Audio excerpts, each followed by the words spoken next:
Hi, I'm Charly Emery, and this is Raw and Delicious, where I bring you straightforward advice so you can recycle the raw aspects of your life into delicious life experiences.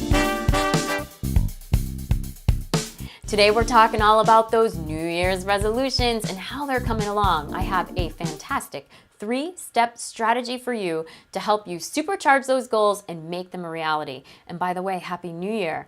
I was so sick with the flu. I'm still trying to get my eyes open. So this is really like my first video of the new year. And yet it's such perfect timing because you know what? In January, we're all like, rah, resolutions. Everybody thinks everything's going to magically happen because it's January, right? But now that we're well into February and March is even coming into view, this is actually the most powerful time to be able to look back at the resolutions you've set and say, okay, where am I around these? Is it happening? Is it happening slower than I want it to? Or are they dangerously close to just being rolled onto next year's resolution list? So let's get right into the strategy. First of all, number one, you've got to accept where you are. I know this probably sounds like, really? That's not very sexy advice, Charly. But let me tell you, this is so important. I work with clients around the areas of improving money flow, changing careers, identifying new careers, improving relationships, attracting relationships, losing weight, maintaining weight loss, all these different areas, and the same common denominator shows up every person that's having trouble getting the results they want. And that is the frustration over where they are or over the fact that they haven't already achieved what they wanted. You gotta let this go. It is so important. It puts you on this hamster wheel of guilt and anger and frustration that gets you nowhere, and it takes all that energy out that could be going toward you actually reaching your goal. So when I say accept where you're at, I mean forgive yourself if you need to, let it go, and focus on what you can do, which brings me to step number 2. I want you to look and see where have you been and what have you been doing that contributed to this goal. Again, don't beat yourself up. This is not about critiquing you. This is about finding those really crucial pieces of information that need to be part of your solution. They need to be part of that plan of action.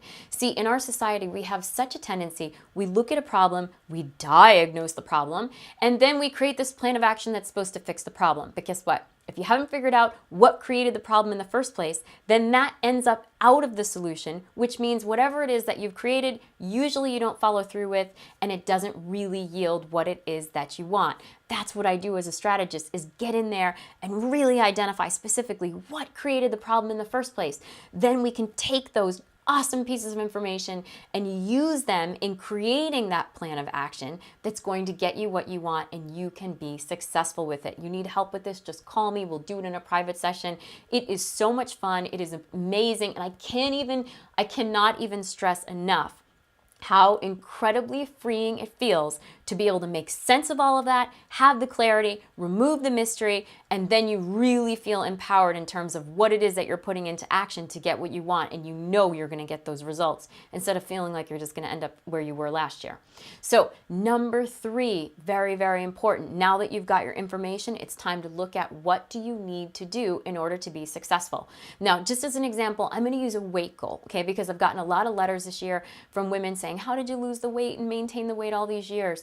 Okay, here's how it works. So for instance, okay, step number 1, forgave myself for being where I was and not reaching those goals because I was a master yo-yo dieter. Step number 2, one of the things that I looked at was that, you know what, if I don't have certain things readily available, it's not about just eating more vegetables or this or that. It was literally about how I was operating, okay? So I looked and I said, well, if I don't make certain things available to me easily, then I'm not going to go for it. I'm going to go for these other things that are going to get in my way, and there are certain things that I just have to do. So how that related to step number 3, creating that plan of action, for example, when it came to weight loss and weight maintenance, was every Sunday, I still do this today. I will chop up vegetables and certain snacks and put them in the refrigerator. If I know that my week is really going to be crazy, I'll take more than 20 minutes. I'll take like 2 hours even and cook a couple of meals, put some in the refrigerator, some in the freezer. The bottom line is I identify that if certain things are not already there for me,